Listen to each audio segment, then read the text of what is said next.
Good afternoon and welcome to another edition of North Georgia Baseball here on the Nighthawk Sports Network.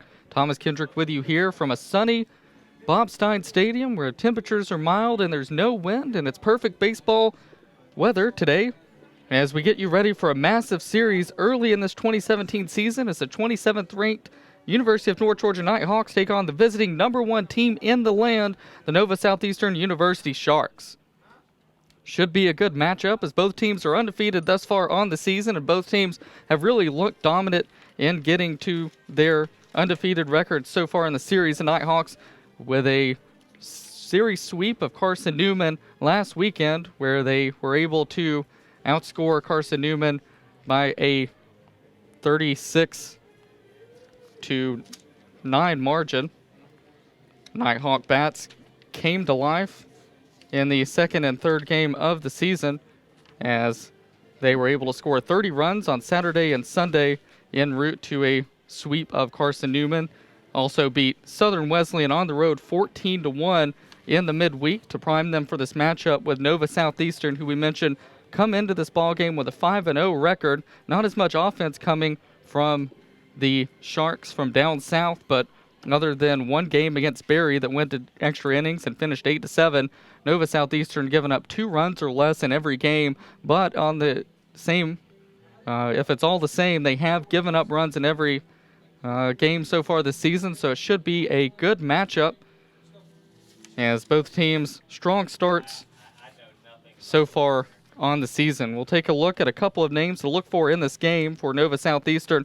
The leadoff hitter, Giancarlo Cintrone, batting .421 in all 5 games as he started and played in all 5 games.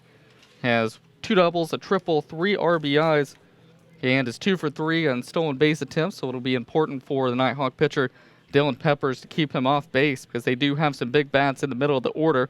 Brandon Gomez, Jeremy Vasquez, Jake Anchia, the 3, 4, and 5 hitters, all hitting above 300. Vasquez, the 4-hole hitter, a junior, has 5 RBIs, scored 5 runs, but has yet to pick up an extra base hit, but has done a good job this season of driving in runs whenever runners are on base. The Nighthawks will look just about the same in their lineup. It'll be up to Devin Gerhardt and Connor Hoover today to get things done for the Nighthawks, as they will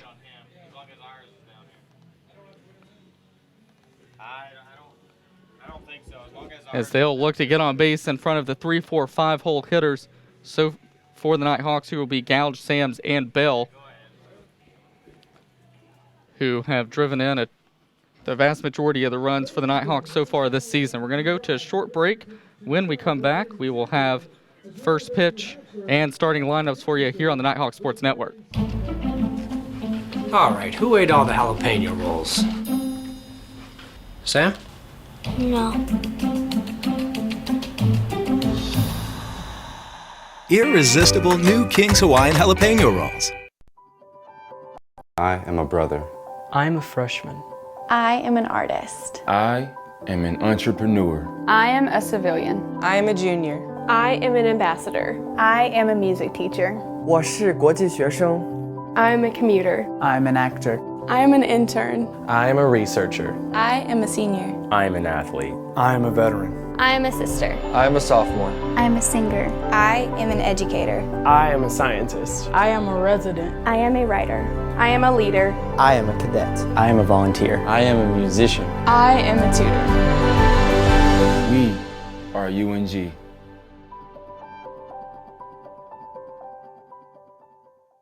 If you're looking to buy or sell your mountain home or cabin, lake or riverfront property, look no further than Walden & Company Realty. Work with some of the most knowledgeable agents around with Walden & Company Realty. For more information, visit waldenco.com.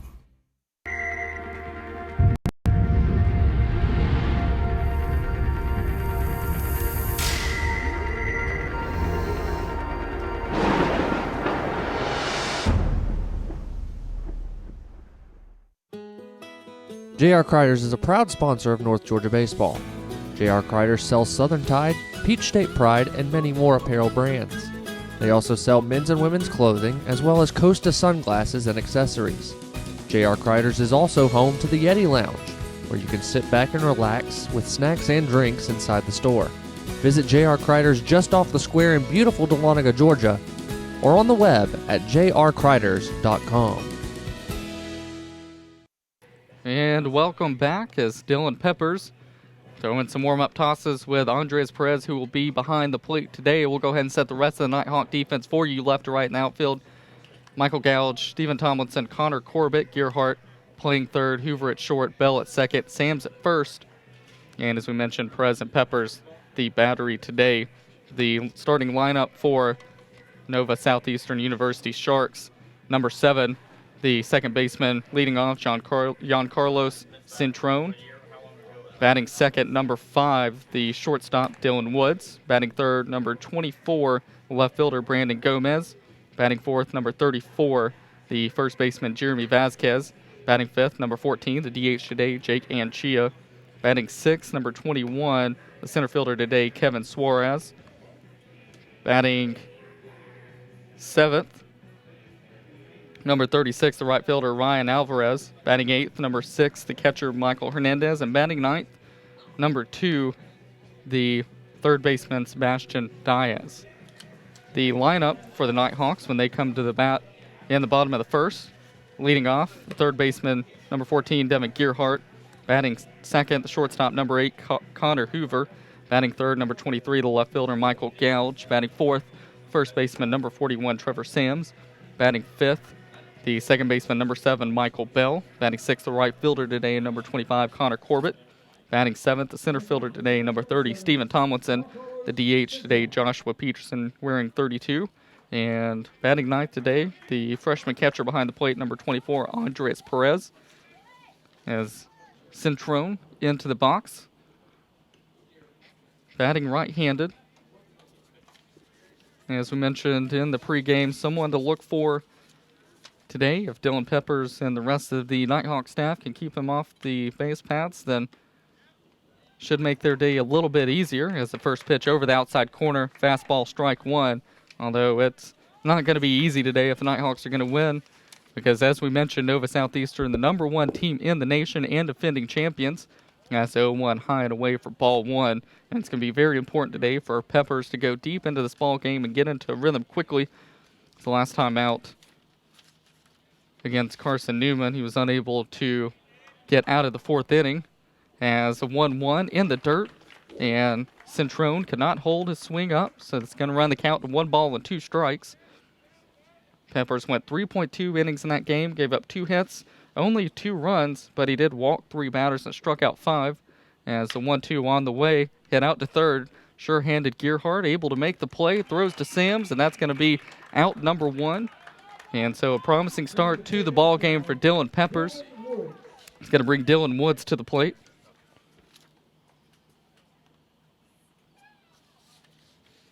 Woods, the shortstop today.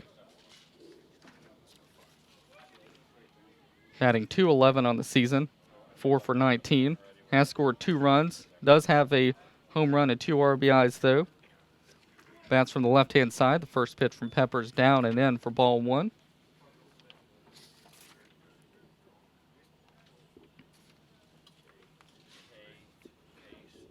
As it's a righty-lefty matchup, the 1-0 on the way.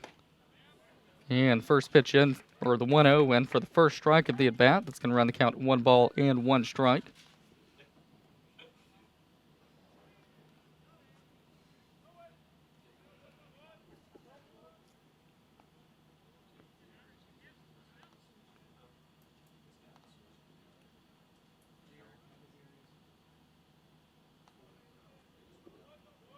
And the 1-1 hit down to first base. Sams with the backhand to his right.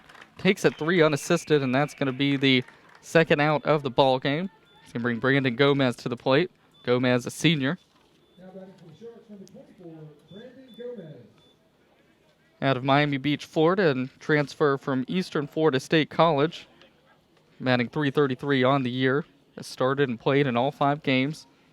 3 home runs, 7 RBIs, so he's really the power outlet in the middle of this lineup. As first pitch swung on and missed. misspoke in the pregame, as it looks like 3, 4, and 5 hitters for Nova Southeastern with 7 home runs between the 3 of them. So this will be careful treading for Peppers early in the ball game and throughout the ball game. And so 0-1 in the dirt for ball 1.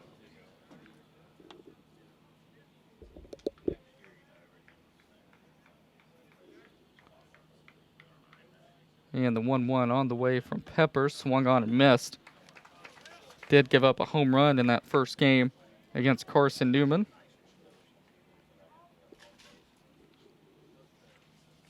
And that's how the Eagles were able to account for first 2 runs in that game, as it was Cade Snap, the 3-hole hitter for the Eagles. And was able to get a hit a home run in the top of the first, and that's how North Georgia started the season, down 2-0, but they were eventually able to rally back in the bottom of the first, tie the game, and would go on to win. And that's strike 3 called, as Peppers able to drop a breaking ball in, and that's going to do it for Nova in the top of the first inning. No runs, no hits, no errors, nobody left at the end of half an inning. It is 0-0 here on the Nighthawk Sports Network. Honey, would some Captain D's make you feel better? Yeah.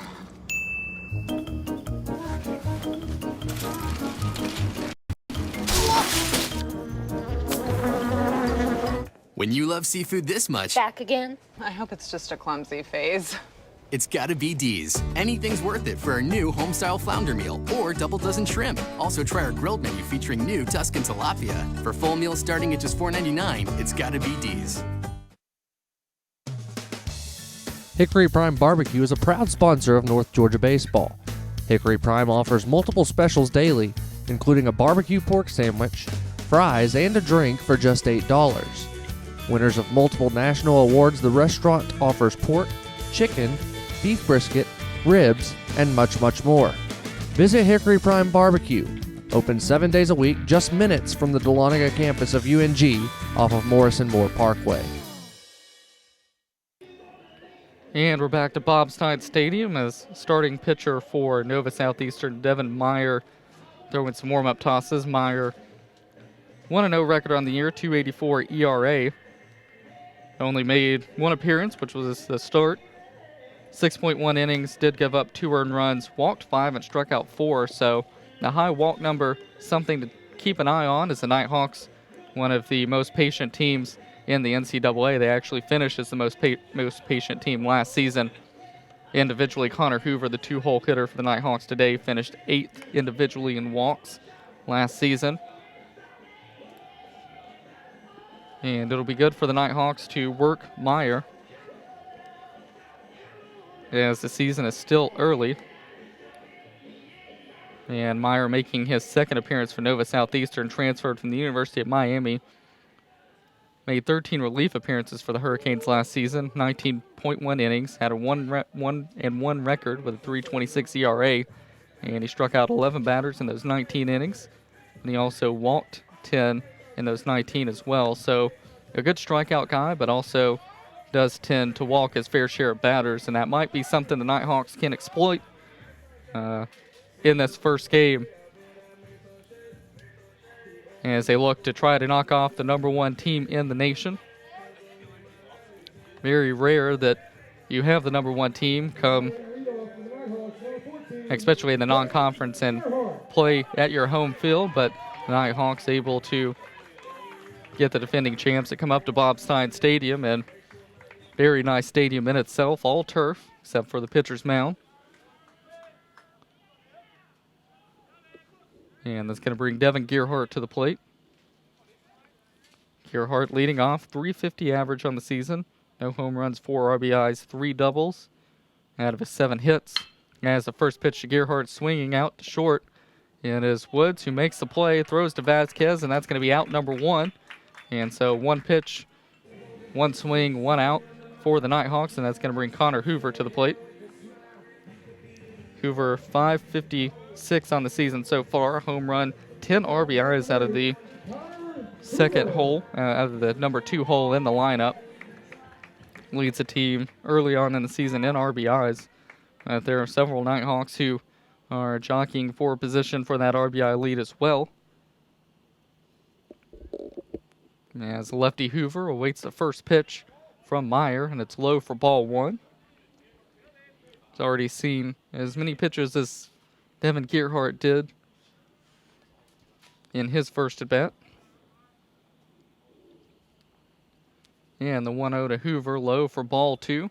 Count's going to run to 2 balls and no strikes. Michael Couch on deck, Trevor Sams in the hole. And as Dylan Peppers with a shutdown 1-2-3 inning in the top of the first, and now the Nighthawks will look to get on the board in the bottom of the first as the 2-0 low for ball three, and the count's quickly 3 balls, no strikes in favor of Connor Hoover. Already drawn 3 walks so far on the season in 18 at-bats.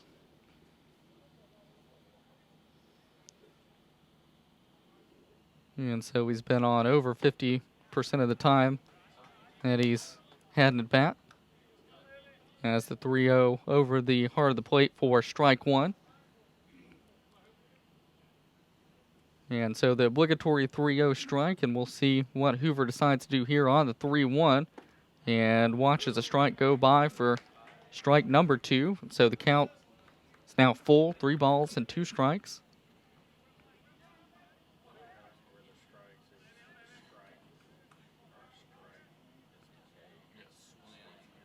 And now the full count, and Hoover hits that ball high in the air to center field, back onto the track, and making the catch is Suarez for the Sharks. And now there are 2 away in the inning, and that's going to bring Michael Gouge to the plate.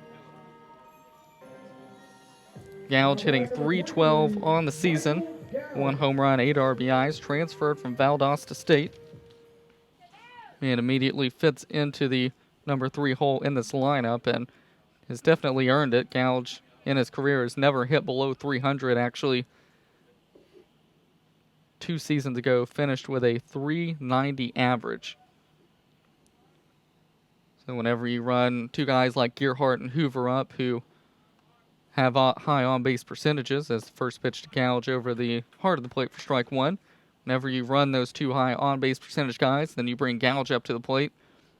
Might not have the most power, but puts the ball in play and seems to find a way to get a hit and get on to keep the rally going as 0-1 is hit into the air, into right center field. Back goes Suarez. That ball's off the wall, and it's going to get away from him. Gouge going to end up at second standing, and the Nighthawks with the first hit of the ball game.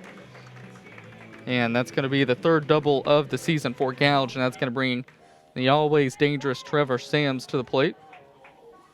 Sams, .571, leads the team in average so far this season. Only 1 home run, but has driven in 9 RBIs. He's also added a couple of doubles and a triple. Slugging .1071, that's 1.071 on the season. So a lot of extra base hits, and is taking advantage of opposition pitching so far this season. Runner in scoring position for Sams as Devin Meyer, and a little bit of a jam here in the bottom of the first. And the first pitch, strike over the heart of the plate at the knees. And if Devin Meyer can get that call consistently throughout the game, going to be tough for the Nighthawks.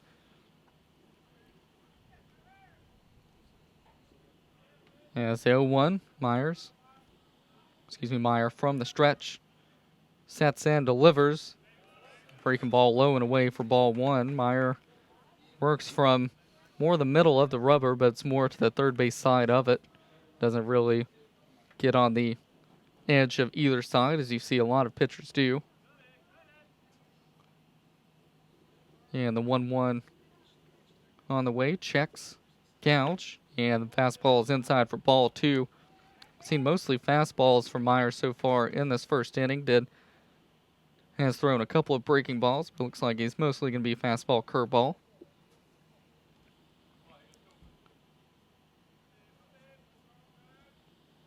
Gouge on second is yet to attempt a stolen base.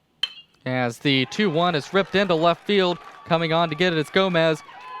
Coach Cantrell is going to send Gouge, and he's going to score And that's how the Nighthawks will get on the board. A Trevor Sams RBI single in the bottom of the first, and the Nighthawks with a quick 1-0 lead over Nova Southeastern. As Trevor Sams coming through once again for the Nighthawks. Coach Cantrell at third, aggressive early in this ball game as that ball was hit pretty hard, and Gomez was able to get to the ball quickly. But the aggressiveness pays off as the throw in was not the best in the world, and the Nighthawks now lead 1-0. And now Michael Bell to the plate. Bell 278, 2 homers, 7 RBIs. First pitch is swung on and fouled back into the Nighthawk dugout.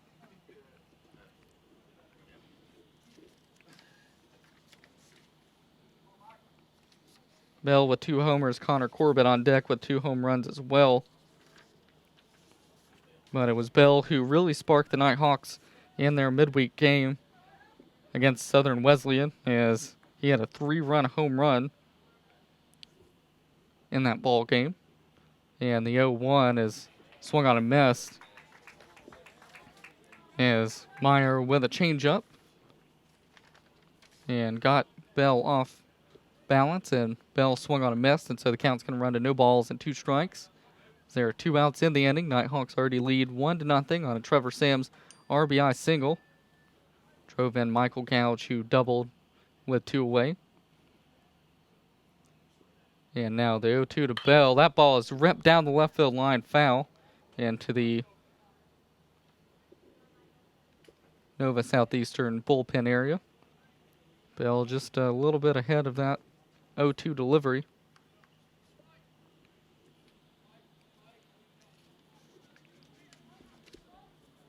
He's looking ahead to the top of the second. Dylan Peppers will face the 4, 5, 6 hitters for the Sharks.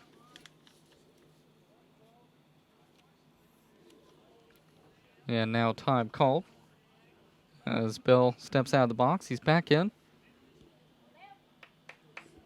And Meyer from the stretch checks Sams and delivers. And that ball is hit down to third. Diaz with the play goes the short route to Centrone at second, and that's how the bottom of the first will end, but it's a profitable one for the Nighthawks. Trevor Sams an RBI single, 1 run, 2 hits, no errors, 1 left.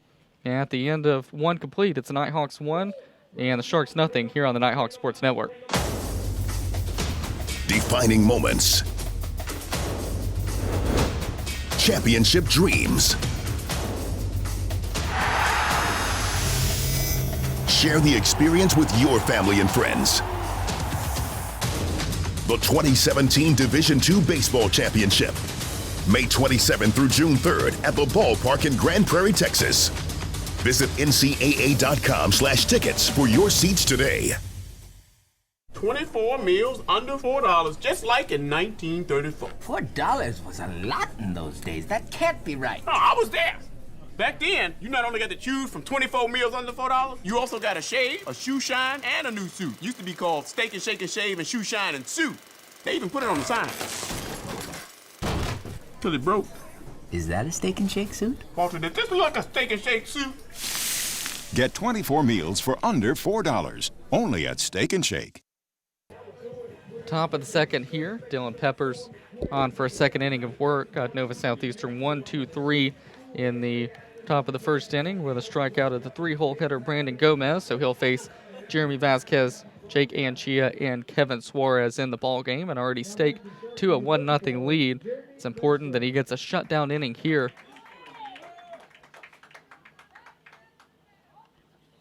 As the Nighthawks would like to take that lead into the dugout after this half inning, as they won the first inning. So now, if you're the Nighthawks, you want to win every inning from here on out. And if you can do that, then you'll be able to take down the #1 team in the nation. As the first pitch from Peppers is a ball. And the 1-0 popped up, foul territory. Devin Gearhart over near the dugout, able to make the catch, and that is out #1 in the inning. So Peppers able to get Jeremy Vasquez to pop out and foul territory to Gearhart, and that's going to bring Jake Jake Anchia to the plate. Anchia, 429 on the season, 2 home runs, 4 RBIs. Does have a double to go along with those 2 home runs, 3 extra base hits for the 5-hole hitter, who is the DH today. Righty-righty matchup, breaking ball over around the outside corner for ball 1 as the ball broke off the plate.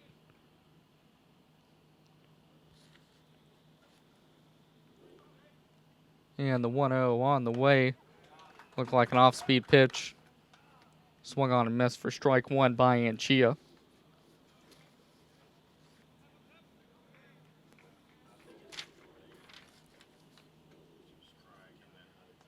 As a 1-1 on the way, grounded foul down the third baseline. It's going to run the count at 1 ball and 2 strikes. As Peppers has really been on target so far in this ball game. And the 1-2 on the way from Peppers, hit off the handle. Connor Hoover able to glove and throw to first. Sam's a nice dig and a nice play all around, as it looked like Hoover had a little bit of trouble with the glove, was able to get the ball out quickly. And Trevor Sams over at first, able to make the really nice dig, and that's going to be out number 2 in the inning. And that's going to bring Kevin Suarez to the plate. Yeah, Suarez comes into this ball game with a .400 average, 8 for 20, no home runs, but he does have 7 RBIs. Slugging .550, a .364 on-base percentage. His first pitch is in there for a strike by Peppers.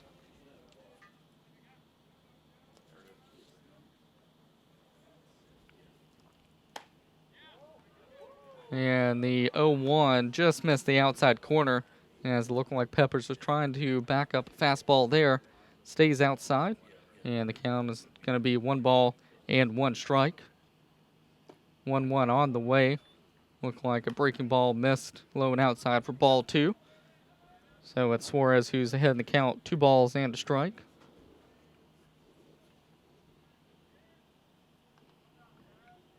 There's a 2-1 on the way. Down and in for strike 2. So it caught the inside corner and was at the knees. That's going to run the count to 2 balls and 2 strikes. And as Peppers continues to fire balls in there. And as the 2-2 is chopped off the plate, Bell in, gloves, throws to Sams in time. And that's going to be out number 3. And that's going to do it for the Sharks in the top of the second inning. No runs, no hits, no errors, nobody left at the end of 1.5. It's the Nighthawks 1, Nova Southeastern nothing here on the Nighthawk Sports Network.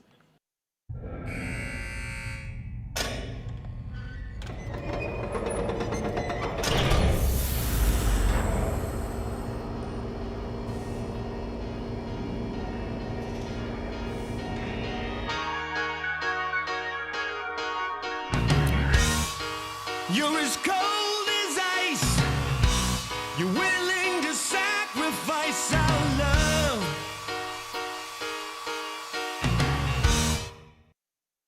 The UNG Campus Connection is your university bookstore. It's the one-stop shop where students can get anything they need for the classroom, and fans can find everything they need to support the Nighthawks, from shirts and jackets to car decals and tailgating chairs. Gear up at the Nighthawks Nest with officially licensed UNG merchandise. Visit our stores in Dahlonega, Gainesville, Oconee, and Cumming, or check us out online at ungbookstore.com. The UNG Campus Connection is a proud sponsor of North Georgia Athletics. And bottom of the second inning from Bob Stein Stadium, as Devin Meyer on the mound for his second inning of work. Nighthawks able to get to him in the bottom of the first. Michael Gouch doubled with 2 outs, and Trevor Sams drove him in with an RBI single. And it's going to be 6, 7, 8 due up for the Nighthawks. Connor Corbett, Stephen Tomlinson, and Joshua Peterson. Corbett steps to the plate, the right-hander. Sophomore batting .235 on the season, 2 home runs, 3 RBIs. Those 2 home runs came in Game 2 last Saturday against Carson Newman. He has a .647 slugging percentage, .235 on-base percentage as well.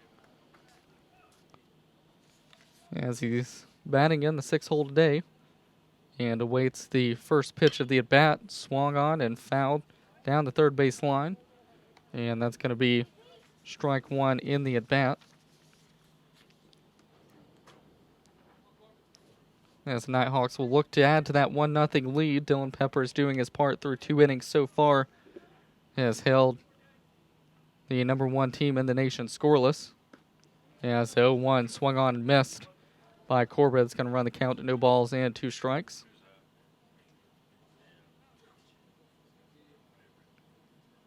Corbett out of Juliet, Georgia, and Stratford Academy.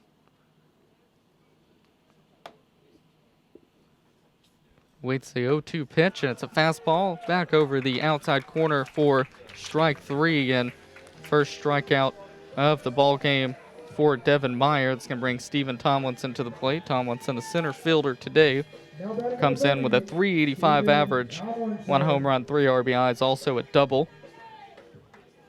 And is a threat to run for the Nighthawks if he can get on, as he's already stolen a base so far this season. As the first pitch to Tomlinson, low for ball 1. Tomlinson can swing the bat, but we also know he can patrol center field as well.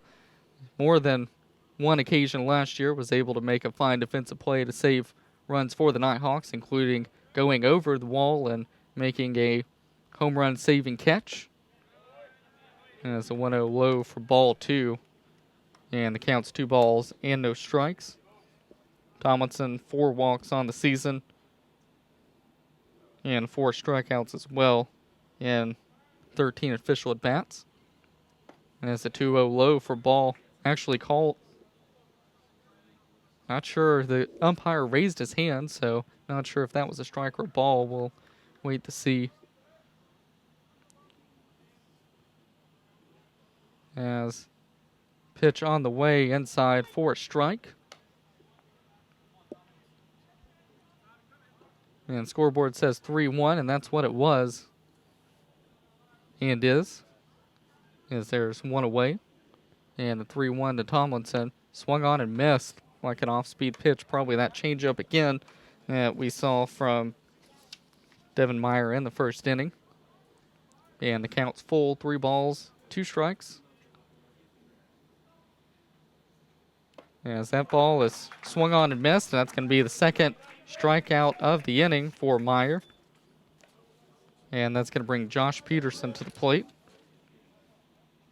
Peterson, 167 on the season. Only his second game he's appeared in, second start of the season. 1 for 6. No home runs, but he does have an RBI.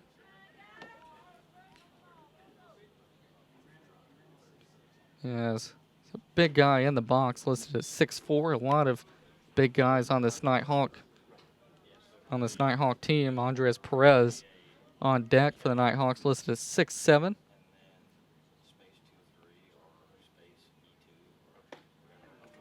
Trevor Sams 6'4", Josh Peterson 6'4". As senior listed as an infielder. Bats from the left side from Arvada, Colorado, and Northeast Mississippi Community College. And the 1-1 low for ball 2, as Peterson's worked a 2-1 count.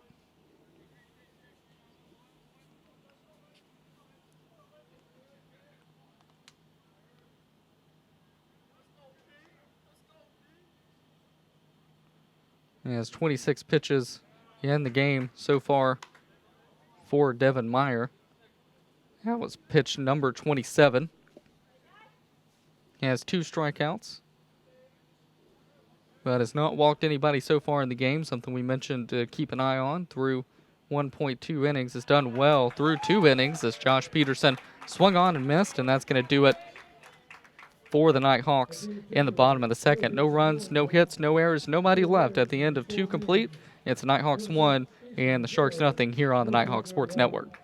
There are over 480,000 college athletes. Only 2% would go pro. That means over 470,000 will not get a shoe contract. No autographs. No private jets. No fan clubs. No Hall of Fame inductions.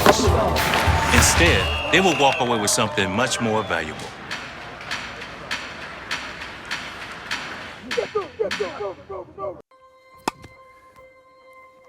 Thank you.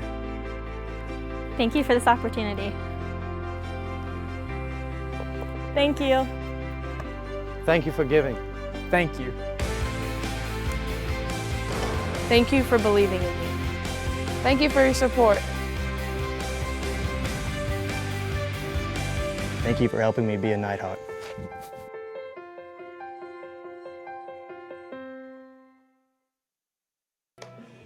And Dylan Peppers on for his third inning of work has held Nova Southeastern scoreless so far in this ball game. It'll be Ryan Alvarez, Michael Hernandez, and Sebastian Diaz due up for the Sharks in the top of the third inning. Nighthawks leading by a 1-0 score as Trevor Sams with an early RBI single in the bottom of the first inning. And in steps Alvarez, who is hitting .286 on the season. 2 hits, both of them singles, no runs, or no home runs, no RBIs. Only his 3rd start of the season and his 4th appearance. And his first pitch from Peppers misses for ball 1. He's done a good job so far of really commanding the strike zone as that 1-0 on the outside corner for strike 1. Whenever he does get behind in the count, it seems like he's able to make a good pitch, the next pitch, and really get back into the count. As the 1-1 on the way on the outside corner, same spot, same result, and the count will be 1 ball and 2 strikes. Really looks like he has a better feel for the strike zone and really for his pitches today. The first game against Carson Newman last weekend, last Friday. Of course, it was the first start of the season, but it just kind of looked like he felt a little bit uncomfortable as the 1-2 just missed on the outside corner, and that's going to run the count to 2 balls and 2 strikes. And Peppers did not appear for the Nighthawks last year, had to sit out, and so after about a year, there can be a little bit of rustiness there as the 2-2 hit out to Bell at second. And he's able to make the play for out number 1 in the inning. And that's going to bring Michael Hernandez to the plate. Hernandez 0-83 on the season in his 4th start, 5th appearance. 1 for 12. That 1 hit was a double and has driven in 2 RBIs so far this season. Been a strikeout victim 5 times. He's only drawn 1 walk. It's the first pitch over the plate for strike 1. And the count's no balls and a strike. As the 0-1 from Peppers swung on and missed. Counts quickly 0-2 against the catcher Hernandez. On deck is Sebastian Diaz in the hole if someone reaches. Leadoff hitter Giancarlo Cintrone. As the 0-2 on the way, went upstairs with a fastball. And Hernandez able to lay off. That's going to run the count 1 ball and 2 strikes. Peppers today has not had very many 3-ball counts, if any, on the day. As the 1-2 swung on and missed by Hernandez. That's going to be out number 2 in the inning. And it's the 2nd strikeout of the game for Peppers. That's going to bring number 9 hitter Sebastian Diaz to the plate. The 3rd baseman today, 231 on the season. No home runs, has driven in a run. Does have a .500 on-base percentage, though, thanks to the fact that he's drawn 5 walks out of the 9 hole. And is still on a base as well. And the 1-0 from Peppers. Fastball backed. Diaz off the plate. And the count now is 2 balls and no strikes.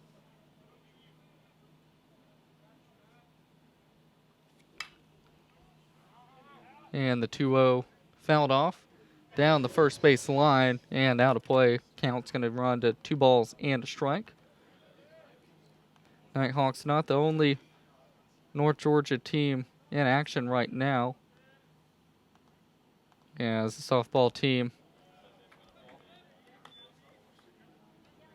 started at 4 p.m. as well in their game against Mars Hill University. Beat McKendree University in a run roll by a 10-0 score in the first game. As the 3-1 hit to Gearhart at third. Easy throw to Sams, and that's going to do it for the Sharks in the top of the third inning. A 1-2-3 inning. No runs, no hits, no errors, nobody left at the end of 2.5. It is Nighthawks 1, Nova Southeastern nothing here on the Nighthawk Sports Network.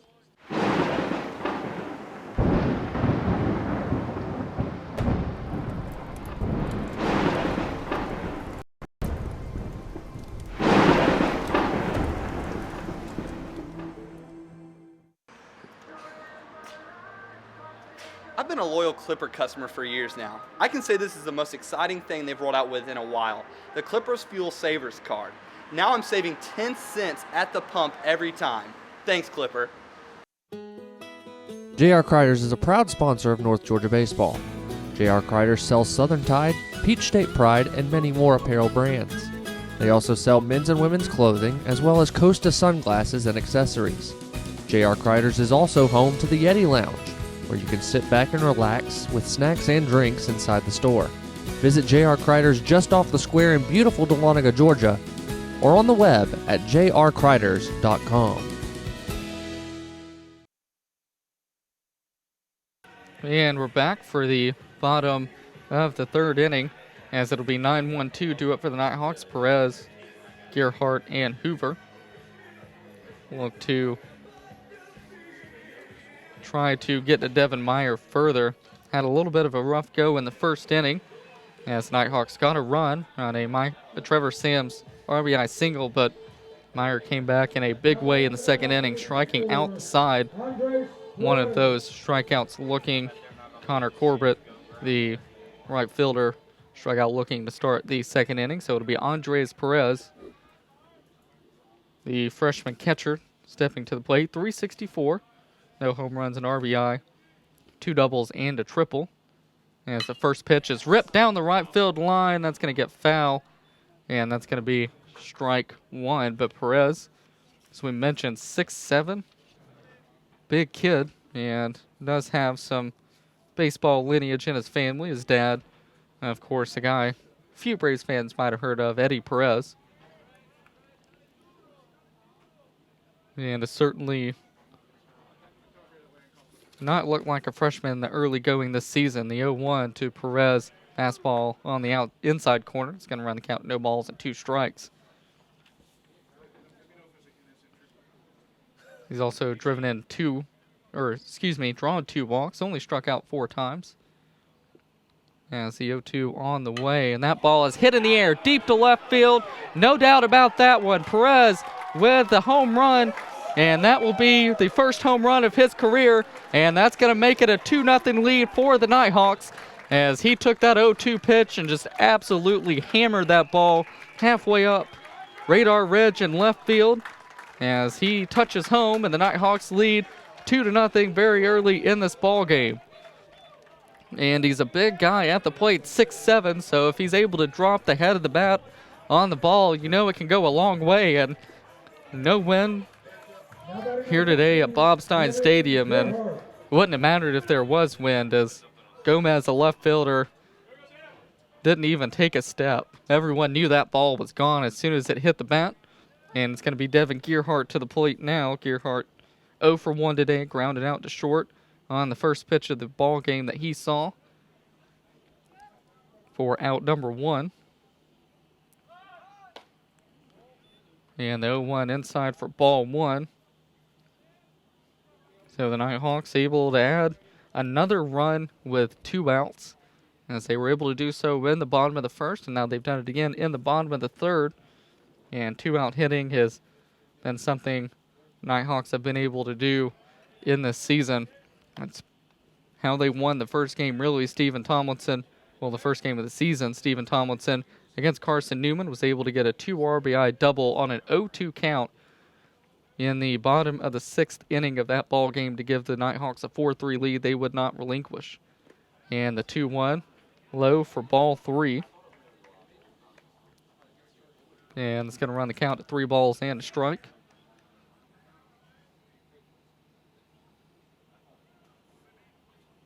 So some clutch early season hitting for the Nighthawks. As the 3-1 to Gearhart. Outside for ball 4. And that's going to put Gearhart on first with 2 away for Connor Hoover. Hoover 0 for 1 so far today, flew out to center. And Nighthawks really hit the ball hard against Devin Meyer in that first inning, and whenever they've been able to put the ball in play, look like they've really been able to square up Meyer, who came into the game with a 1-0 record and a 2.84 ERA, gone 6.1 innings in his only appearance and only given up 2 runs, as the first pitch to Hoover fouled back to the screen as he squared to bunt. And it's going to be a no ball, 1 strike count.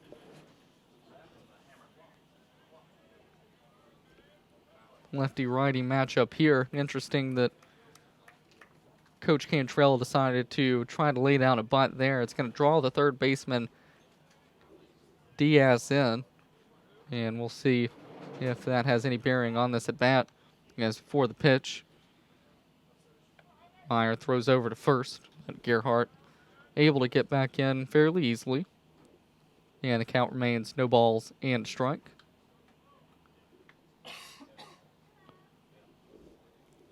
And the 0-1 to Hoover outside for ball 1. Is the count now 1 ball and a strike. And Meyer with 3 strikeouts today, but really it's been whenever he's gotten to 2 strikes against some of these Nighthawk hitters, mainly Gouge and Sams, and Perez really hasn't been able to really put them away, as the 1-1 high. And Gearhart's going to be thrown out trying to steal second. And that's going to be out number 1 in the inning.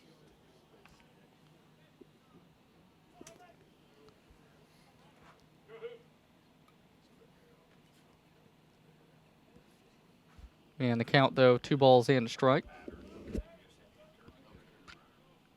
And the 2-1 on the way, low for ball 3.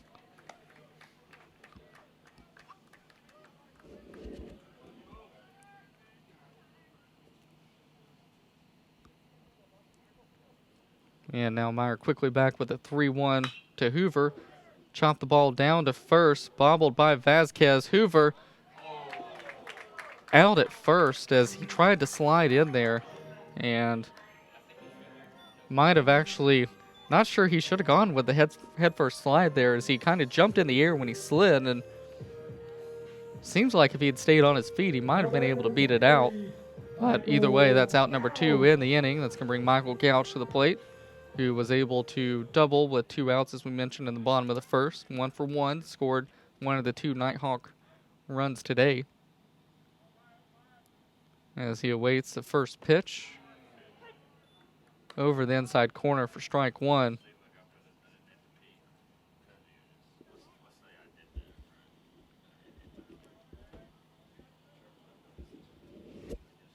And Meyer from the wind delivers an 0-1, and that ball hit Gouge, and so he's going to head to first. And now that caught stealing by Gearhart earlier in the inning really hurts, as chances are either he or Hoover would be at second now with 1 away. But we do have a runner on first, 2 away. Trevor Sams to the plate, drove in the first run of the ball game back in the bottom of the first with a 2-out single. Part of some clutch hitting today for the Nighthawks.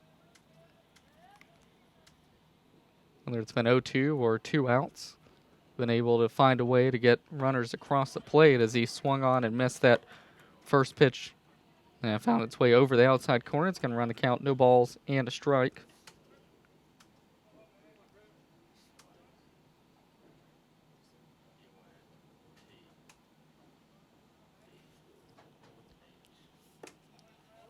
And the 0-1 low for a ball.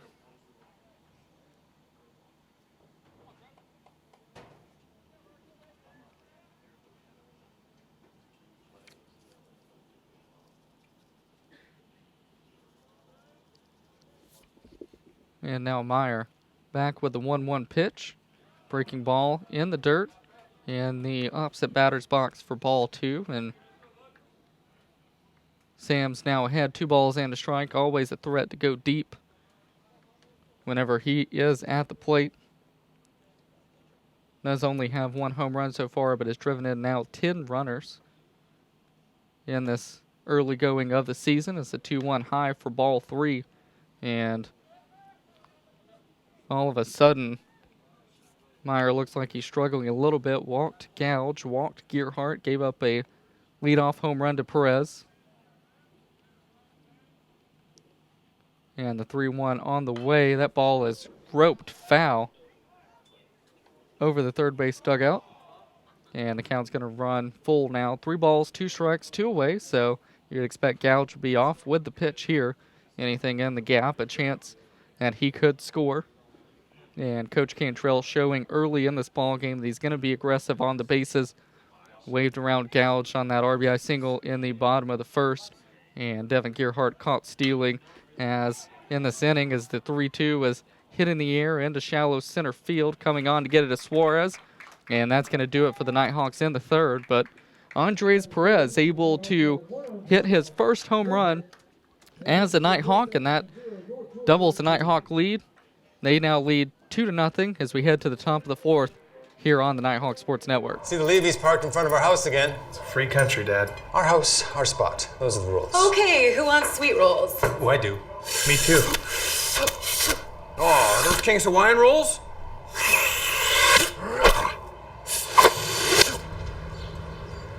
Thanks, Carol. Everybody loves the sweet, fluffy deliciousness of King's Hawaiian bread. Find us in the deli or in-store bakery. Also try the complete line of King's Hawaiian sandwich rolls. They told me a bottle couldn't dream. That I would never become a superhero.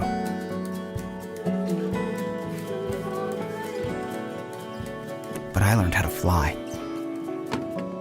Just to come back in a new disguise. And be the hero that I've always wanted to be.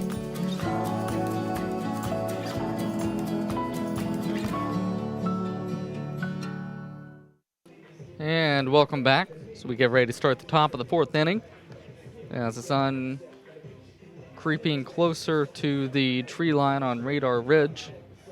And it's Dylan Peppers back for the top of the 4th inning. As you can see, shadows starting to creep onto Bob Stein Stadium. Of course, whenever there is shadow like that, it does favor the pitcher.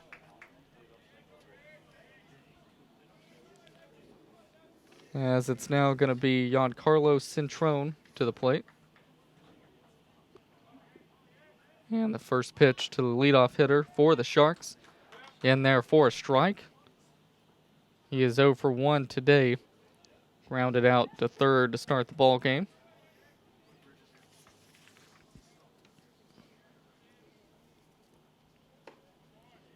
And the 0-1 on the outside corner. Going to run the count at no balls and 2 strikes as Peppers continues to pepper the strike zone. And the 0-2 is swung on and fouled over the Shark dugout. And the count's going to remain no balls and 2 strikes.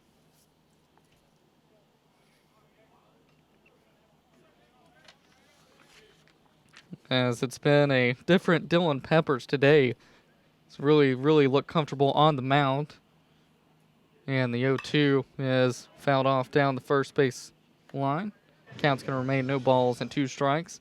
The difference between him and Devin Meyer and the difference between the score line of 2-0 has been whenever Peppers has been able to get 2 strikes on the Sharks, he's really been able to put them away as the 0-2 high and outside for ball 1.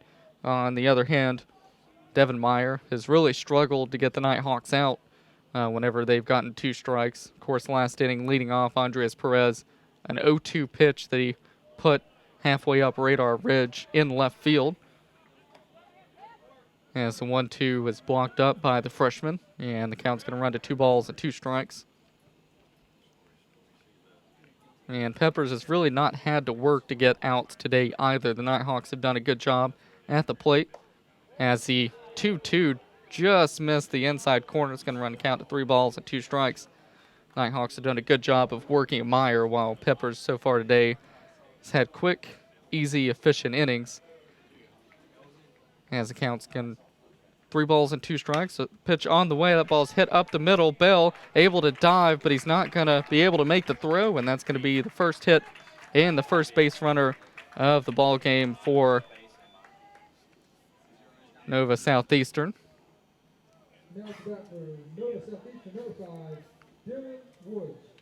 And that's going to bring Dylan Woods to the plate. Woods 0 for 1 today, grounded out to Sam's 3 unassisted back in the top of the first. As Peppers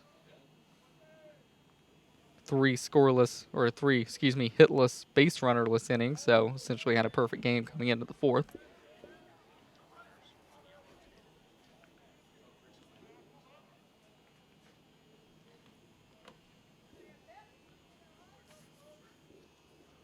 And before the 1-0, Peppers checking in on Centrone at first. We mentioned 2 for 3 on stolen bases so far this inning, so it is a threat to go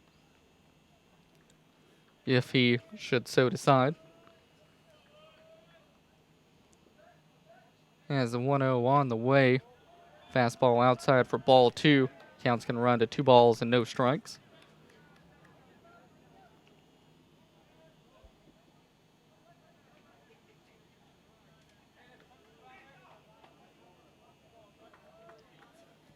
First time Peppers has had to work out of the stretch today from the first base side. Sets and will throw over to first, and scrambling back at Centrone. As the wind has picked up a little bit, blowing right to left. And the 2-0. Before the 2-0, Peppers once again checking on Centrone, trying to keep him close.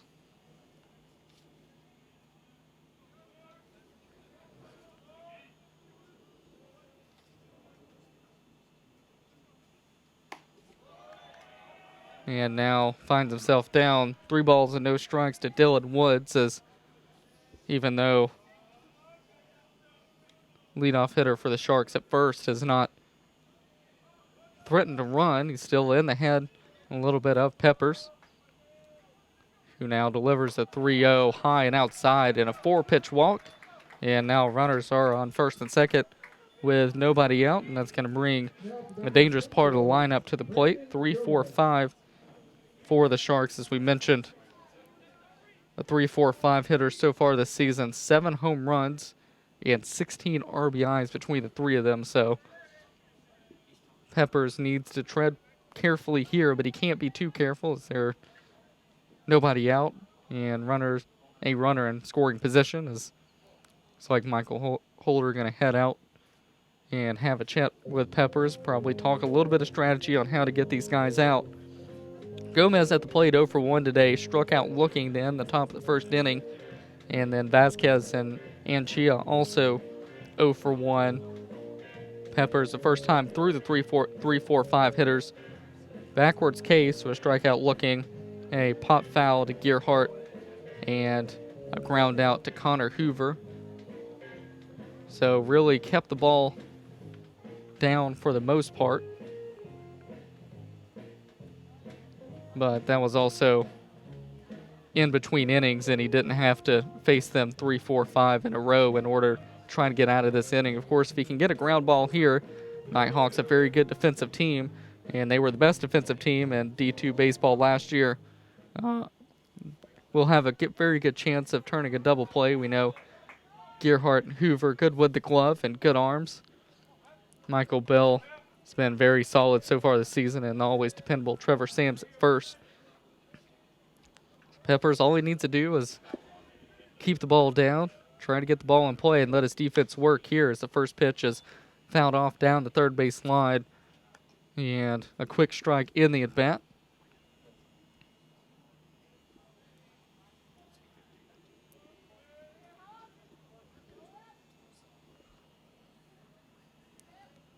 As Gomez, not the most fleet of foot according to the stat sheet has not attempted a stolen base so far this season.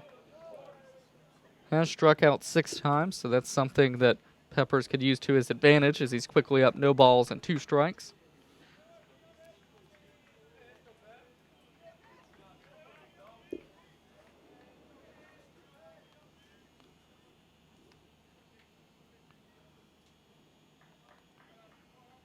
And the 0-2 on the way from Peppers, high for ball 1.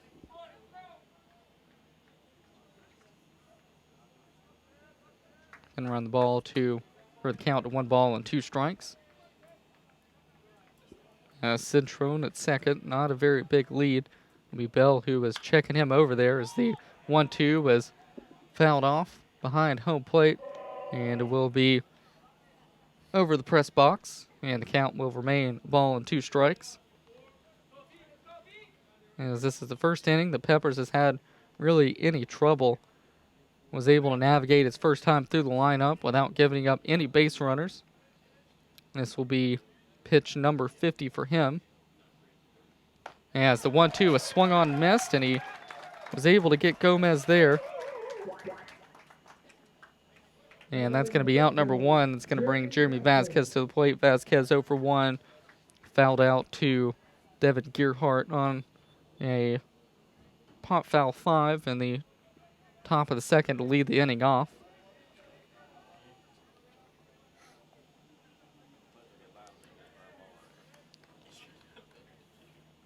And the lefty awaits the first pitch from Peppers, and it looks like that breaking ball slipped as it was high and outside for ball 1. Still a runner in scoring position, still less than 2 outs, so Peppers still in a little bit of trouble, but did get the all-important first out as he struck out Brandon Gomez for the second time in the ballgame. As the 1-0 on the way, fastball on the outside corner, strike 1. And the Nighthawks really looking for a ground ball here. They will have 5, 6, 7 due up in their half of the 4th inning, as they lead 2-0 so far in this ball game. The 1-1 outside for ball 2. No runs, a hit, no errors for Nova Southeastern. 2 runs, 3 hits, no errors for the Nighthawks.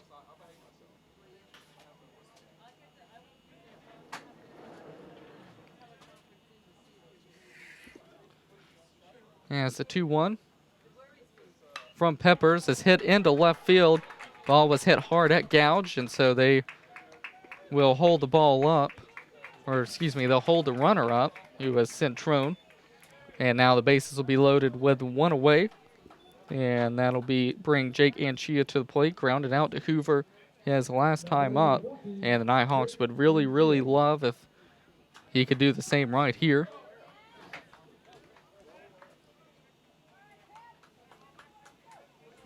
Bases are loaded with 1 away.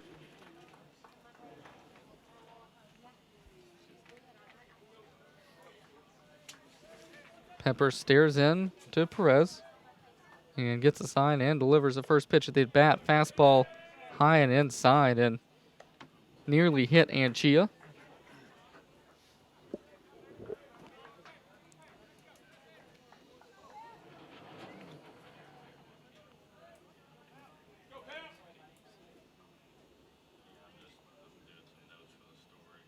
And the 1-0 on the way, fouled off behind the press box. That's going to even the count at 1 ball and 1 strike.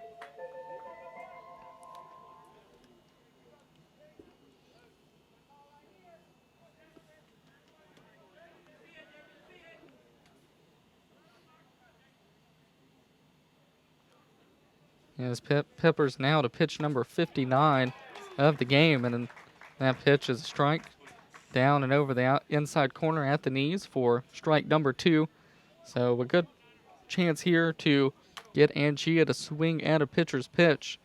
And might be time to go to that breaking ball, perhaps down and away. See if he can get Anchia to roll over it. He does go with the breaking ball, but Anchia swings on, swung and missed. And that's going to be out number 2 of the inning, and also the second strikeout of the inning for Peppers. And so the bases will remain loaded, but now more opportunities for the Nighthawks to get out of this inning as can touch any base here, and that's going to bring Kevin Suarez to the plate. 0 for 1, grounded out to second. Back in the second. As Peppers has one out away from getting out of a jam in this inning, and the first pitch to Suarez hit out to right field. Corbett froze initially, comes in, makes the play, and that's going to do it for the Sharks in the top of the fourth inning. So they load the bases, get 2 hits, but they're not able to drive anybody in, and they leave 3 on the base paths. At the end of 3.5, it's the Nighthawks still 2. It's Nova Southeastern still nothing here on the Nighthawk Sports Network. Honey, would some Captain D's make you feel better? Yeah.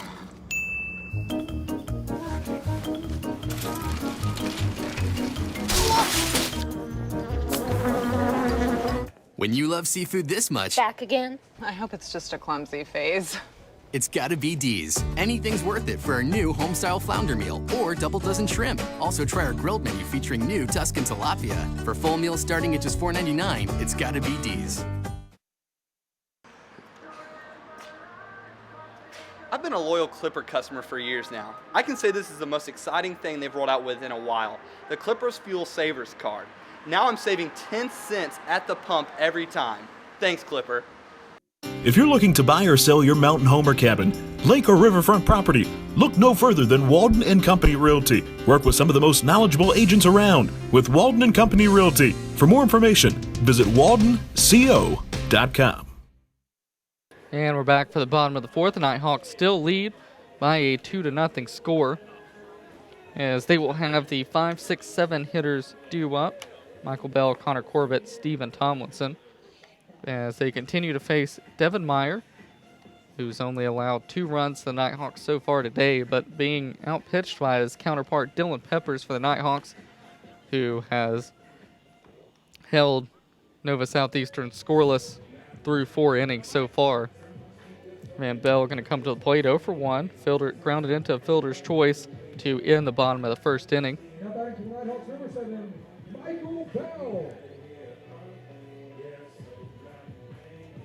And the second baseman saw his average dip to 263 after that ground out. As the first pitch to him swung on and missed at a fastball at the knees over the middle of the plate. And the count's going to run to no balls into strike. Connor Corbett, of course, on deck in the hole. Steven Tomlinson. As a 2-0 lead here for the Nighthawks, but you'd still like to see them score more runs. As the 0-1 is ripped foul over the third base dugout. And the count's going to be no balls and 2 strikes. Of course, whenever you're facing the defending national champions and the #1 team in the nation, really want to score as many runs as you can and keep them from scoring as many as you can, and that's usually a pretty good recipe for success. As the 0-2 is hit out to left field, that ball is going to be off the wall as Bell is going to head into second. He's going to be there standing with a leadoff double, and the Nighthawks in business once again in the bottom of the fourth, as Michael Bell able to get his first hit of the ball game, as that ball very nearly got out to left field.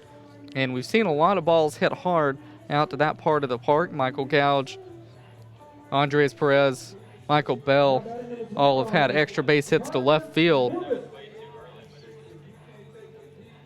And that's going to bring Connor Corbett to the plate. 0 for 1, struck out looking back at the bottom of the second. So an opportunity here.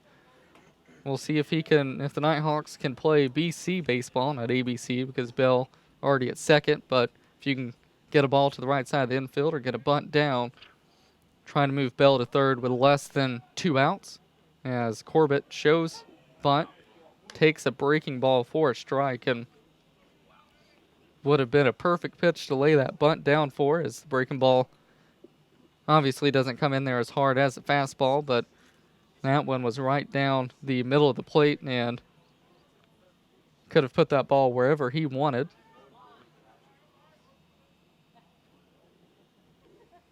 Now the 0-1 on the way to Corbett. Here it is. Breaking ball again, swung on and missed, and quickly down. No balls and 2 strikes in the at-bat.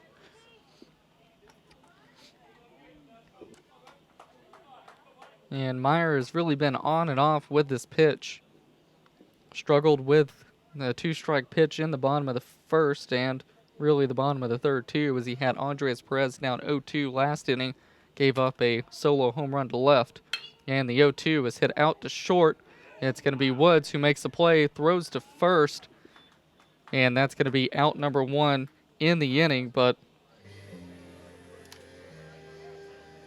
an opportunity there perhaps as both the third baseman Diaz and Woods both went after that chopper in the hole, so there was no one covering third, but Bell felt it was safer to stay at second, and that's understandable with Stephen Tomlinson coming to the plate.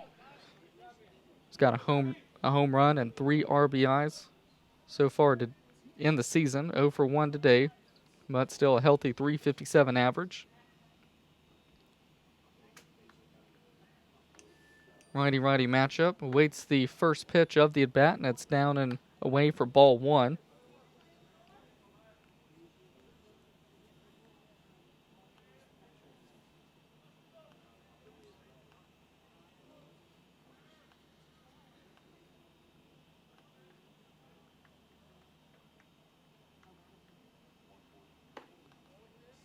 And the 1-0 missed for ball 2.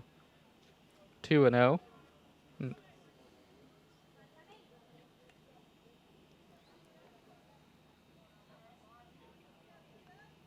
As we also have softball games going on besides this heavyweight matchup at Bob Stein Stadium. Down the hill, Nighthawks able to win game 1 today as the 2-0 was pumped up on the infield. Over to make the play is Centrone, and that's going to be out number 2.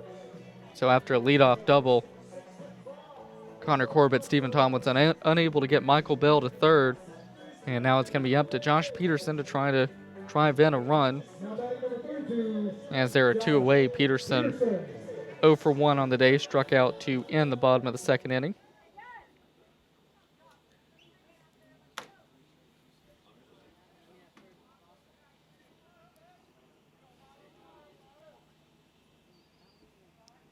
And the first pitch to Peterson, swung on and missed for strike 1. After that strikeout, Peterson 1 for 7 on the season with 3 strikeouts. Does have an RBI. And the Nighthawks would like for him to get another base hit here and drive in another run and try to stake Dylan Peppers to a 3-0 lead in this ball game. As Meyer will step off and take a look at Bell. And steps off again. It's Woods, the shortstop over there, keeping Bell in check, trying to get a lead here in case ball does get through the infield. As the 0-1 is hit into shallow right field, Centrone, who was playing out on the cut of the grass, able to make the catch, and that's going to do it for the Nighthawks in the bottom of the 4th inning. So they're able to get a leadoff double, but they're unable to do anything with it. And at the end of 4, it's Nighthawks 2, Sharks nothing here on the Nighthawks Sports Network.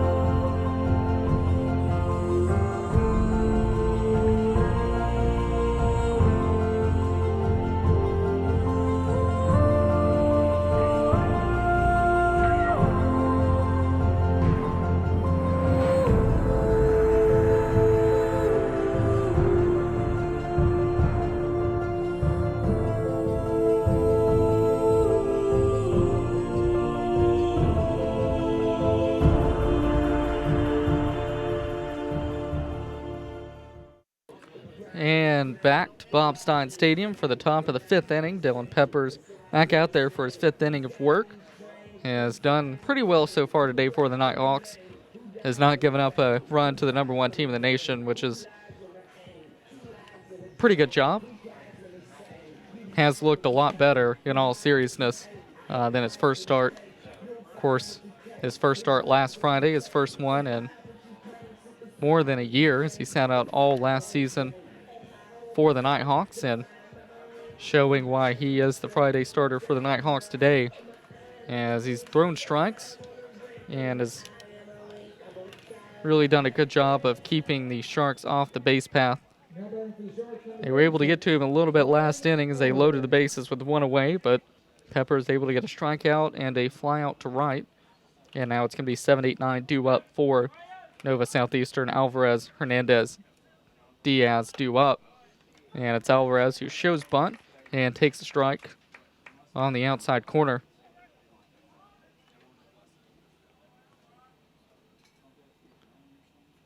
And the 0-1 on the way from Peppers outside for ball one.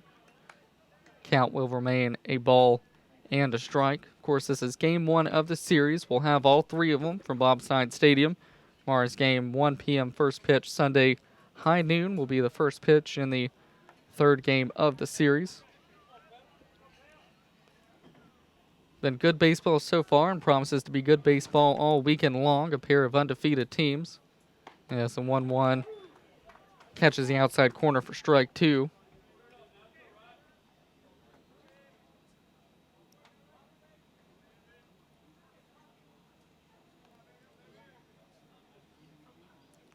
And the 2-2 on the way, or the 1-2, excuse me, on the way outside. That's going to run the count to 2 balls and 2 strikes.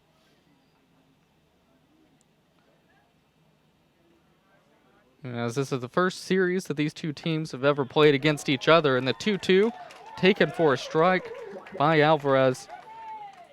That's going to be the first out of the inning. And that's going to be the fifth strikeout of the game for Peppers.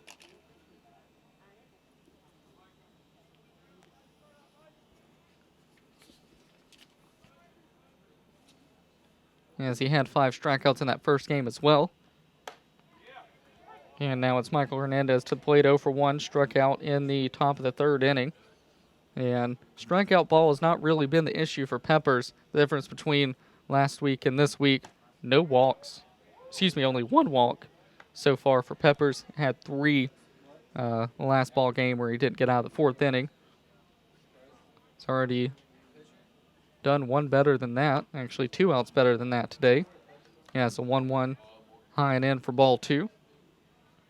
It's only given up 2 hits, so 3 base runners total for the Sharks. As the 2-1 swung on a miss, count's going to run to 2 balls and 2 strikes.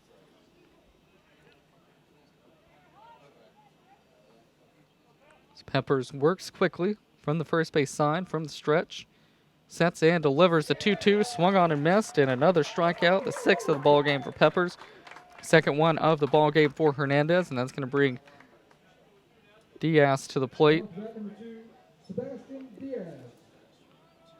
Diaz 0 for 1, grounded out to third in the top of the third inning.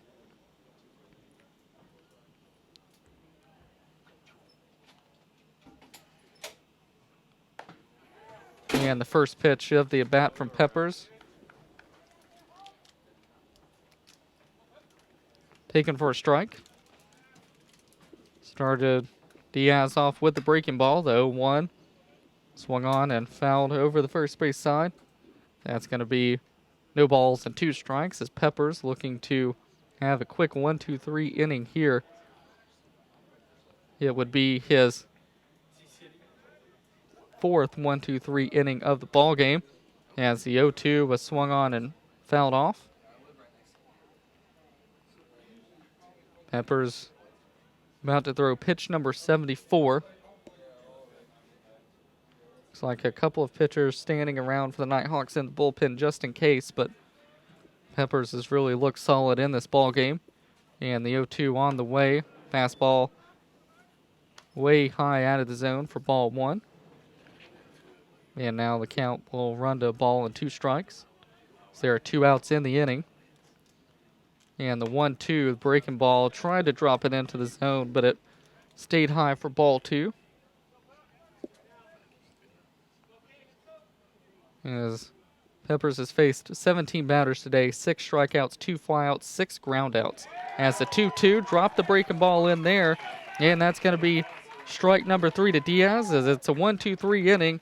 Pepper is able to strike out the side.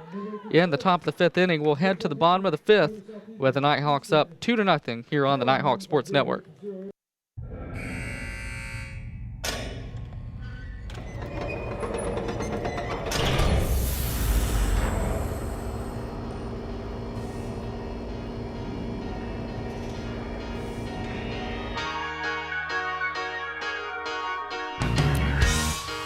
You're as cold as ice. You're willing to sacrifice our love.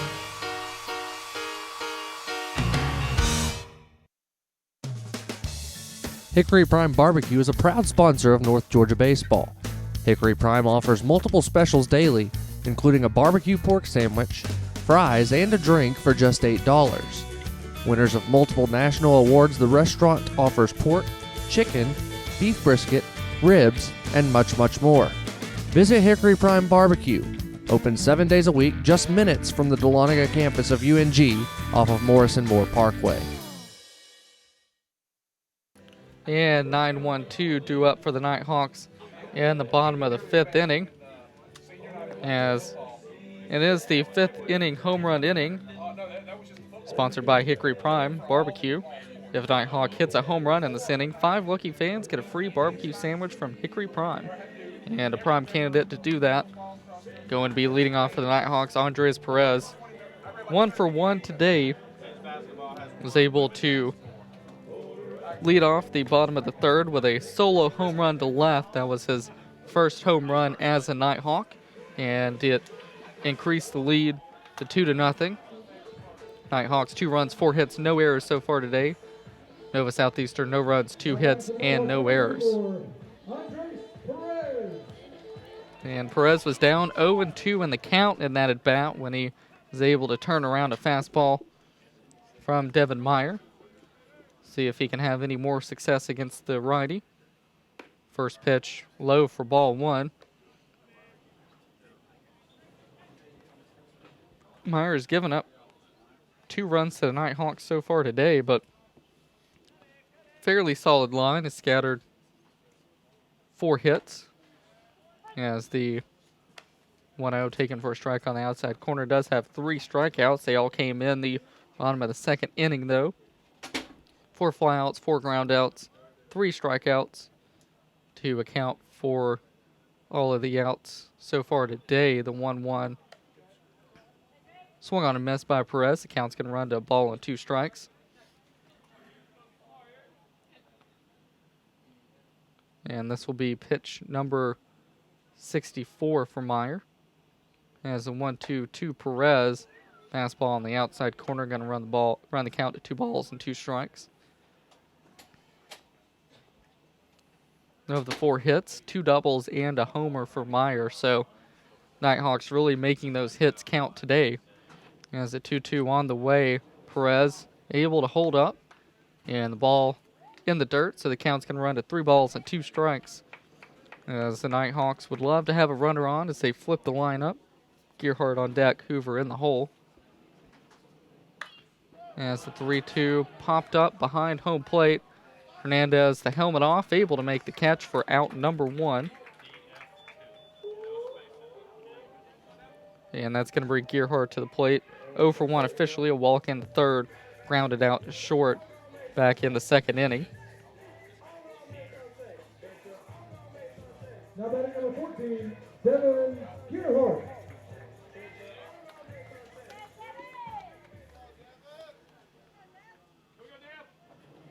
Gearhart still batting .333, has an even .500 on-base percentage. It's the first pitch to him, taken low and in for ball 1. That means 50% of the time, whenever you have Gearhart come to the plate, 50% of the time he's going to get on base, 50% not. And usually a really good on-base percentage somewhere in, if you can get to 400, then you're getting on base a lot, and that's a very high on-base percentage. So half the time this season, the Nighthawks have been able to bring the 2, 3, 4 hitters up with Gearhart on base, whether it be base hit or a walk, as he's now walked 4 times this season. As the 2-0 on the way, fastball down and in for strike 1. He's yet to hit a home run this season. Is Gearhart. Does have 4 RBIs, 3 doubles of the 7 hits. So not only is he getting on base, but he's getting on base in scoring position with hits, as the 2-1 is roped out to left center field. That ball is going to get into the gap and hit off the wall, and just like that, Gearhart to second once again for the Nighthawks, as he's able to get on base in scoring position. And that's going to bring Connor Hoover to the plate, who's 0 for 2 today. Grounded out to first, back in the bottom of the third, and flew out to center in the bottom of the first. So looking for his first hit of the ball game. Came into the game with a .556 average, has seen it drop to an even .500. And expect him to work Meyer, as Hoover has already got 3 walks on the season. And as I say that, swings at the first pitch and chops it down the first base line. And the count's going to run to no balls and a strike.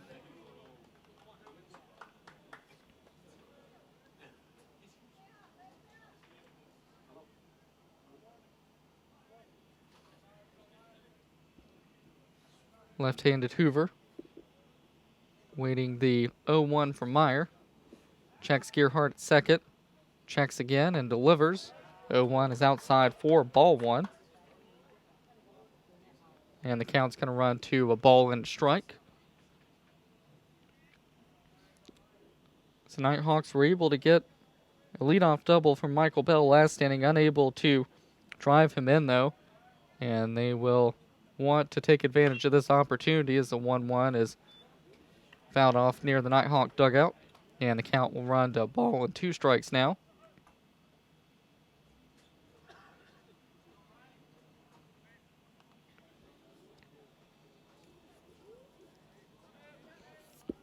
Hoover with 10 RBIs, tied for Trevor Sams for the lead on the team. So has been driving in runs this season. The 1-2 on the way, and that ball is hit in the air into center field. Over to make the catch of Suarez. Gearhart acts like he's going to tag, decides to stay at second. And so that's the second out of the inning. And that's going to bring up Michael Gouge. 1 for 1. Doubled and scored a run in the bottom of the first. Walked and was stranded at first to end the third inning.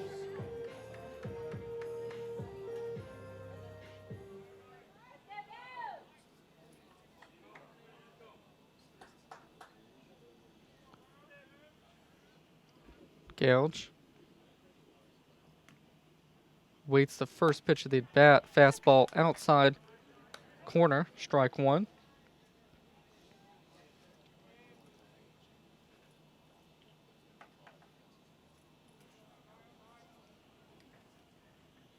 And it's Meyer working quickly from the stretch. Sets and delivers an 0-1, and Gouge fouls that ball off down the third base line. Quickly down the count, no balls and 2 strikes.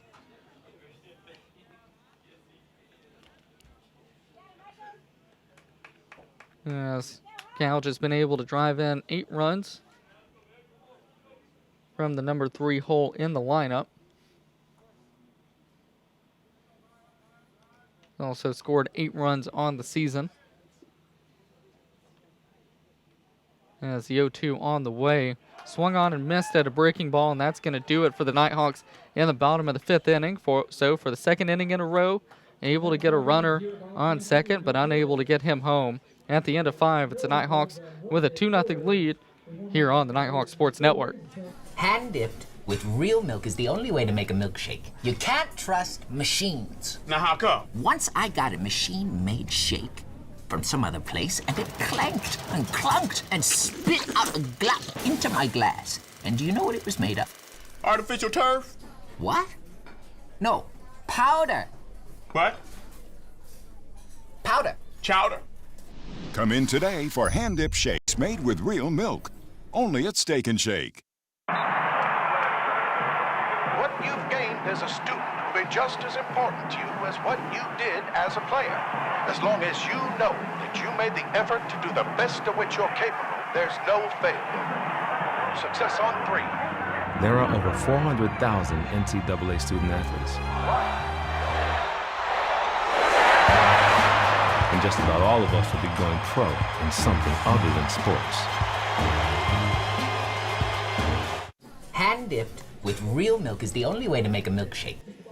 And we're here in the top of the 6th inning as the Nighthawks still with a 2-0 lead. It'll be Dylan Peppers who will be headed back out to the mound for the Nighthawks.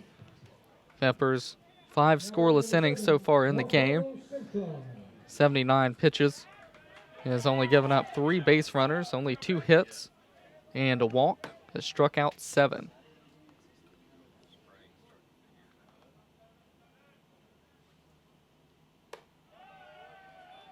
And the first pitch taken for a ball. As it's 1-2-3 due up for the Sharks in this inning, Centrone, Woods, and Gomez. Been able to get on 2 times in the game. Centrone is 1 for 2, singled to start the top of the 4th inning. That was the first base hit of the ball game for the Sharks.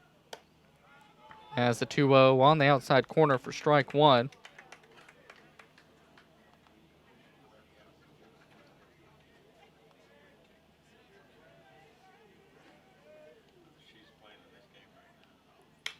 And the 2-1 is hit in the air into middling right field. And Connor Corbett able to make the easy catch for out number 1. And so after being down 2 balls and no strikes, Pepper's able to get the leadoff hitter for Nova Southeastern to fly out to right. And that's going to bring Dylan Woods to the plate. 0 for 1 officially. Grounded out to first in the top of the 1st inning and also walked in the 4th.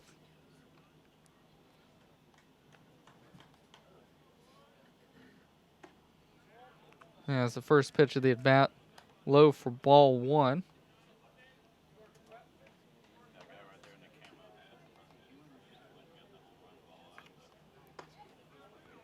As the 1-0 low for ball 2.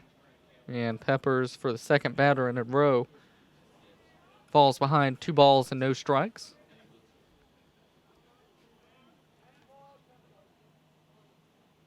As before he can start his windup, Woods asks for time and steps out of the box. Lefty is playing shortstop today. Steps back in and awaits the 2-0 that's high from Peppers. Count's going to be 3 balls and no strikes. As there are a couple of pitchers up in the North Georgia bullpen, one of them number 12, Jacob Jones. Looks like he's getting ready in a hurry. As the 3-0 missed low, that's going to be ball 4, so it's a 1-out walk. That is surrendered by Peppers.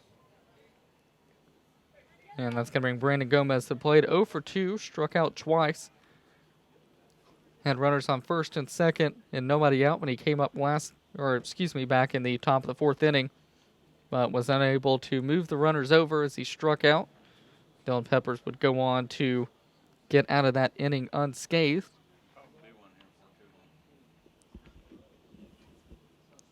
It is a quick meeting at the mound is over, and so Perez will head back behind the plate.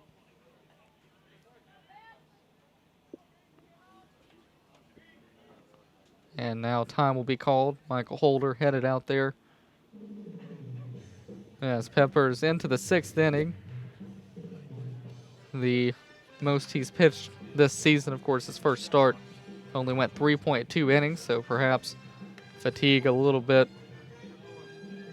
of a factor here. Has thrown 83 pitches. Mentioned he didn't throw all of last year for the Nighthawks.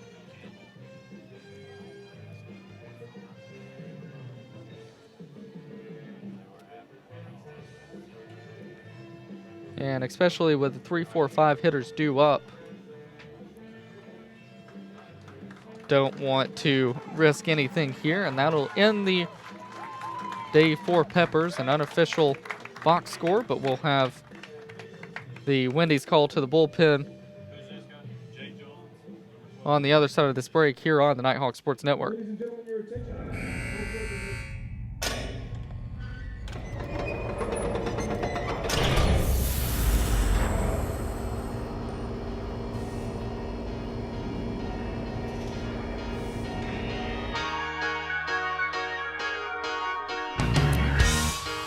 You're as cold as ice.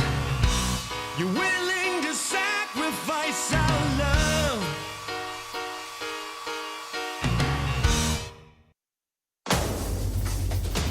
Defining moments. Championship dreams. Share the experience with your family and friends. The 2017 Division II Baseball Championship. May 27th through June 3rd at the ballpark in Grand Prairie, Texas. Visit ncaa.com/tickets for your seats today. And welcome back to Bobstein Stadium as the Wendy's call to the bullpen is Jacob Jones for the Nighthawks. Jones, one appearance so far, 0.2 innings. He has not given up any hits, runs, walks, not struck anybody out. So the Nighthawks will look for him to try to get out of this inning. Dylan Peppers departs, an unofficial line for you. 5.1 innings, 2 hits, 2 walks, no runs, 7 strikeouts, 87 pitches. As Peppers has navigated the Nighthawks well so far in this ball game as they lead the #1 team in the nation by a 2-0 score. And now Jones will look to come in and get the final 2 outs of the inning, but it's not going to be easy at all. It's 3-4-5 due up for Nova Southeastern. And Brandon Gomez coming to the plate will be happy that Peppers left, as Peppers was able to strike him out twice, once looking and once swinging. And we'll see if Jones can continue that trend. On deck, Jeremy Vasquez in the hole, Jake Anchia. And as the Nighthawks have held the 3-4-5 hitters in check today, only 1 for 6 combined between the 3 of them. And the first pitch here to Gomez is roped to left field. If it's fair, it's off the wall. It's foul. As a long strike on the first pitch of Jones's game, as he just came out of the bullpen, and Gomez greeted him with a hard line drive down the left field line. But hopefully that'll settle the nerves more than it rattles them for Jones. As the 0-1 on the way. Here it comes. Ball is hit in the air to center field. Tomlinson back near the track, turned around, able to make the catch for out number 2. Was trying to turn around to get behind that ball and eventually able to make the catch just shy of the wall, really, in center field. And it took all 390 feet to keep that one in the park from Gomez. But it is out number 2 in the inning. There's a long fly out there, and it's going to bring Jeremy Vasquez to the plate. 1 for 2 today, singled in the top of the 4th inning to load the bases, but Dylan Peppers would eventually get out of that bases loaded 1-out jam and would continue to hold this Nova Southeastern offense scoreless. It was the first pitch from Jones to Vasquez, outside for ball 1.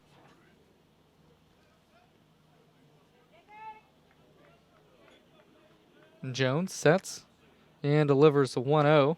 Fastball down and away for ball 2. And now it counts 2 balls, no strikes. Don't really want to get behind Vasquez or Anchia really on deck, as both of them have 2 home runs on the season. And Vasquez has driven in 5 RBIs as well. As the 2-0 was ripped down the first base line into the North Georgia bullpen area. And the count will run to 2 balls and a strike. As Jones is 1 pitch, 1 out away from getting out of this inning and sending the Nighthawks to the 6th with a 2-0 lead. Sams, Bell, Corbett due up for the Nighthawks. So the heart of the order, and a chance for the Nighthawks to hopefully put some more runs on the board. It's a 2-1 picture-perfect pitch on the outside corner, as Jones was able to paint the outside corner with that fastball. The count's going to run to 2 balls and 2 strikes as there are 2 outs. And it'll be the shortstop, Dylan Woods, who's on first. He will be running on contact here.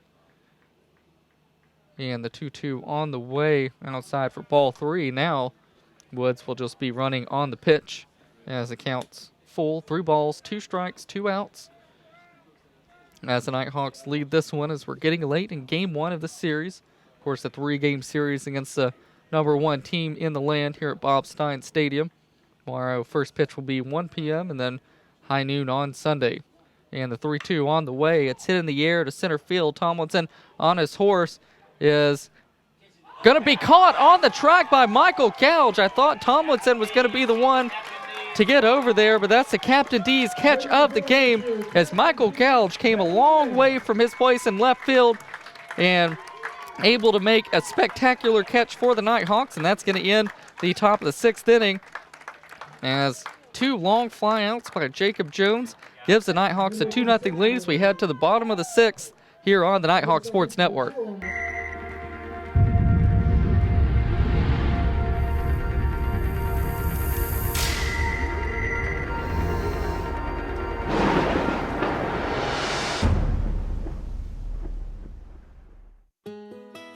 J.R. Kriders is a proud sponsor of North Georgia Baseball.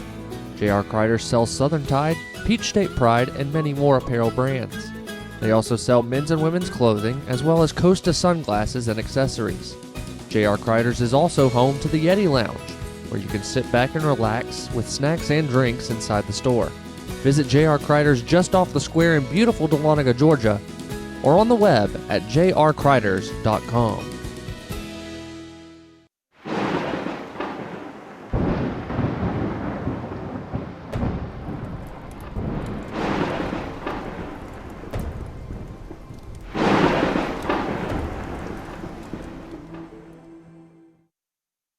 And welcome back to the bottom of the 6th as the Nighthawks come to the plate.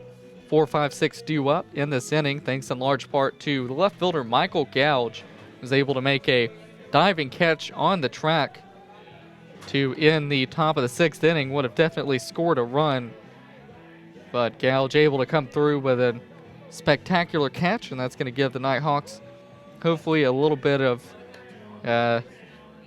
added confidence as they come to the plate. And who better to lead it off than Trevor Sams. Sams is 1 for 2 today. RBI single back in the bottom of the 1st inning. Also flew out to center in the bottom of the 3rd. Now the Nighthawks number 41, Trevor Sams. And 1 for 2 today, and that's actually going to cause his average to go down as Sams came in batting .571 on the young season, down to a measly .562 average now. As he awaits the first pitch from Devin Meyer, who's back out there for this bottom of the 6th. And that first pitch was a ball down and in.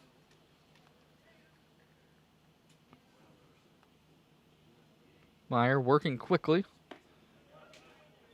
Down and away for ball 2. It seems like he slows it down a little bit out of the stretch, which is, pretty normal, but works lightning quick whenever he is in the wind.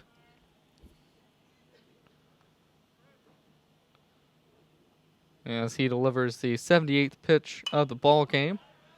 Fouled off over the netting down the first base side, and the count will run to 2 balls and a strike. You can go ahead and close the line on Dylan Peppers. 5.1 innings, 2 hits, no runs, no earned, 2 walks, 7 strikeouts, and 87 pitches, as he had a clutch performance for the Nighthawks today. As the 2-1 fouled off down the third base line, the count runs to 2 balls and 2 strikes.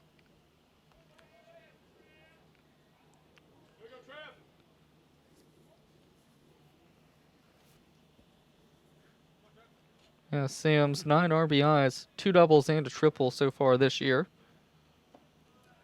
2-2 change up low for ball 3, counts full, 3 balls, 2 strikes. And the big first baseman, one of the unquestioned leaders on this team in the field and at the plate, as the 3-2 is ripped into right center field past the diving Centrone, and Sam's with his second base hit of the ball game, a leadoff single, and now that'll bring Michael Bell to the plate. Bell 1 for 2, doubled to lead off the bottom of the 4th, was stranded there, as the Nighthawks could not get him to third or in the score. Now batting number 7, Michael Bell. But a double here would really help the Nighthawks out. They'd really be happy just to get Sams to second. As the first pitch to Bell, breaking ball swung on and missed, and a ball at a ball in the dirt. And the count's going to be no balls and a strike. We do know that Coach Cantrell is very aggressive on the base paths, really likes the hit and run. We'll see if he tries to create some instant offense here in the bottom of the 6th inning. His team does lead 2-0. But this is the #1 team in the nation and really want to try to score as many runs as you can, especially given how good the pitching has been today for the Nighthawks.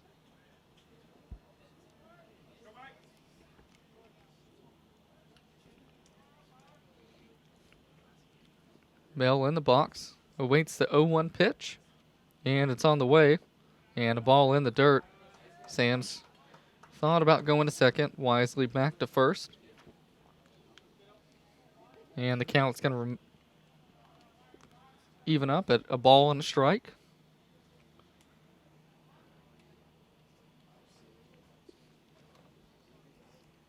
Bell was one of the jump starters for the Nighthawks in the midweek game, as they were able to beat Southern Wesleyan on Wednesday. Fouled off.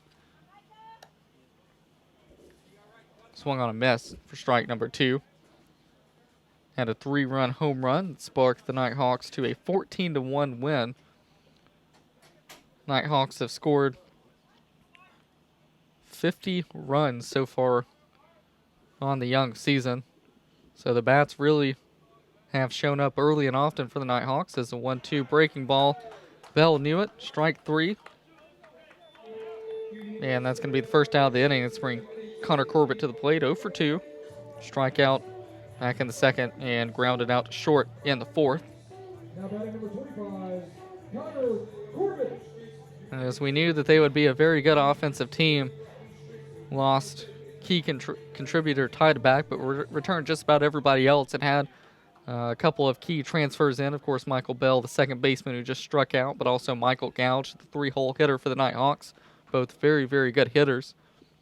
As the first pitch, low for ball 1. And whenever you can take your 5-hole hitter, Stephen Tomlinson, who had a great season for the Nighthawks last year, hitting .347, whenever he drops to 7 or 8 in the lineup, you know you've got a very deep lineup, and really showed today as Nighthawks got a double from Gouge in the first and then a single from Sams, and then had the freshman catcher as the pitch, and going is Sams, and he is going to be thrown out at second. That's the second time the Nighthawks have been caught stealing in this ball game. Count's going to run to 2 balls and no strikes, as there are now 2 away in the inning.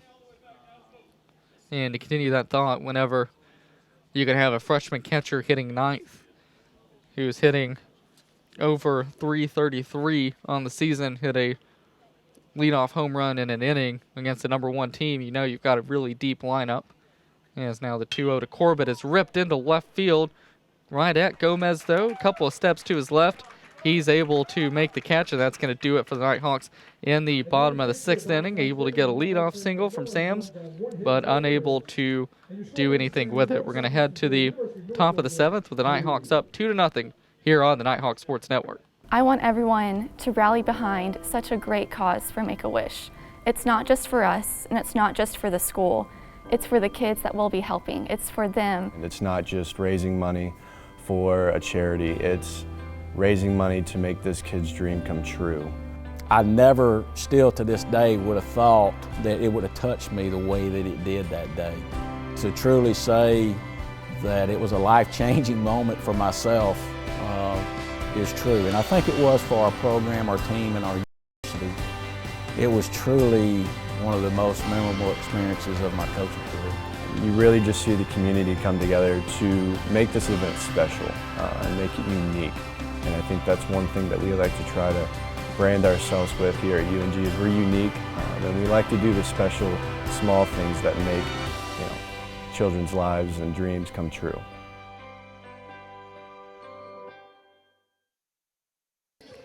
And Jacob Jones back out